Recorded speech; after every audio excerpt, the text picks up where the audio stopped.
when a bad group launch is worse than no group launch. Hey, welcome to the Healthy Groups Podcast. I'm your host, Alan White, and this is our weekly podcast to small group point persons to give you effective strategies, notable trends, and practical insights from my over 30 years, I guess that means I'm old, of a small group ministry experience, as well as the latest learnings from churches across North America. I'm going to do my best to help you take the guesswork out of groups. So for more information, go to alanwhite.org/podcast. You know, an ill-timed launch is nearly as bad as no group launch at all. You probably launch groups along with everyone else in the fall or in the new year, and those are great windows to launch small groups. Don't get me wrong. But in most churches, the senior pastor wants to do a big kickoff in the fall. He wants to do a big kickoff in the new year. You know, you'll come back in the new year, the pastor will do the state of the church address, right? That's not original. It's not new. And then from there, kick off into a series. If the series is aligned with the small group curriculum, then when do you recruit group leaders and when do you form groups? And, when before everybody gets back, that doesn't even make any sense. So let's say that at your place, everybody, is back in church by mid-August. And this is going to vary from church to church by, a few weeks either way. So if your pastor is planning a big kickoff Sunday in mid-August, and you're going to align that with a small group curriculum, that means you have to start recruiting leaders and attempting to form groups in July and in early August when most of your church is still on vacation.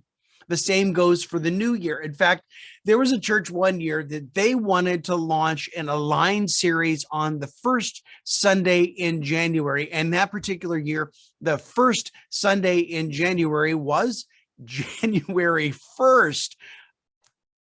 That wasn't going to work. It wasn't going to work at all. If you haven't figured this out, there's not a whole lot that happens in December except for Christmas.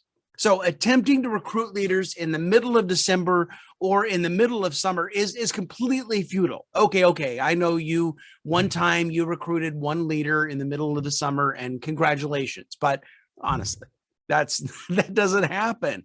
You have to recruit leaders and form groups when your people are actually back. So what does this mean?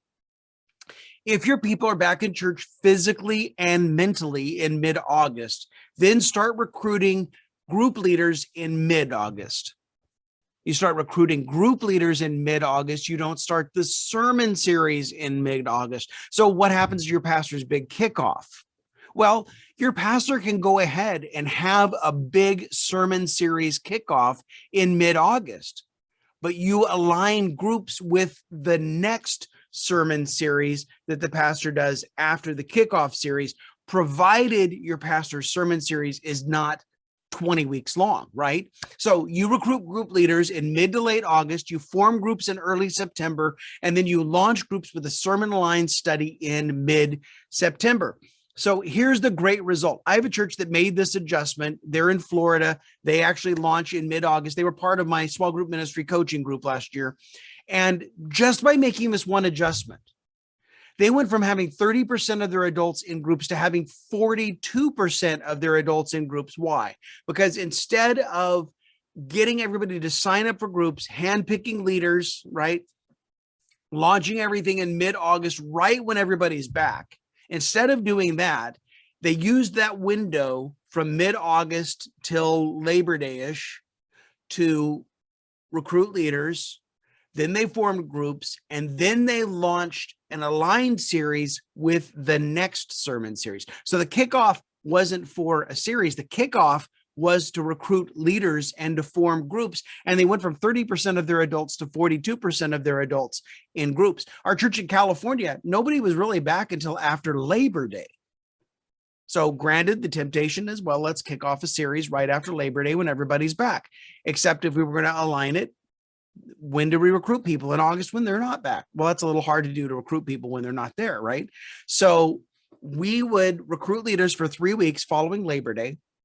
We would have a connection event somewhere late September, early October, and then we would start our 6-week aligned series the second Sunday in October. And then as long as it wrapped up by Thanksgiving, we were okay. The new year's kind of the same way. Don't start on Sunday, January 1st. Use January to recruit leaders, to form groups. Then between the Christian holidays of Super Bowl Sunday and Easter, run your series and you'll get a much better result. But what about semester long studies? And they're always kind of competing anyway, whether it's Financial Peace University or Rooted, that's 10 weeks, or a Beth Moore study, which is like 1,000 weeks or something like that. Here's what you can do, and it avoids the competition. You can allow those studies, those series, to sign up first. So they can sign up to be in those semester long groups, and then recruit your leaders, connect people into groups. And if you're doing Rooted, you want them to do Rooted first anyway, right? So here's the good news. A group is a group is a group. So whether they're, addicted to Beth Moore or Financial Peace or doing Rooted or doing a series group or whatever, if you're the groups person, it's all yours. So they can do a variety of things and it all works out perfectly fine. So think about this. Recruiting leaders takes a lot of time and effort, but adjusting your alignment schedule, you put the same amount of effort and you get a far better result simply by changing the timing. As long as your fall series ends by Thanksgiving and your New Year's series ends by Easter, you're in really good shape. So what does your fall calendar look like this year? How could you make this adjustment to maximize your recruiting? Now, if you need a little bit of help with this issue, I'm offering this new thing called Burst Coaching. And in Burst Coaching, you get 3 private sessions with me, and then I'm going to give you a book or an online course or some other kind of resource to go along with it. It's only $197.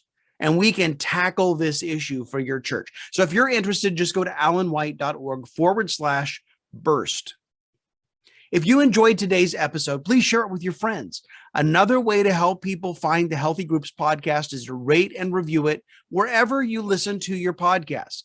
If I can help you in any way, please contact me at Allen, A-L-L-E-N, Allen White at, I'll get my address right, Allen at alanwhite.org. There you go. Try that one. Thank you so much for listening.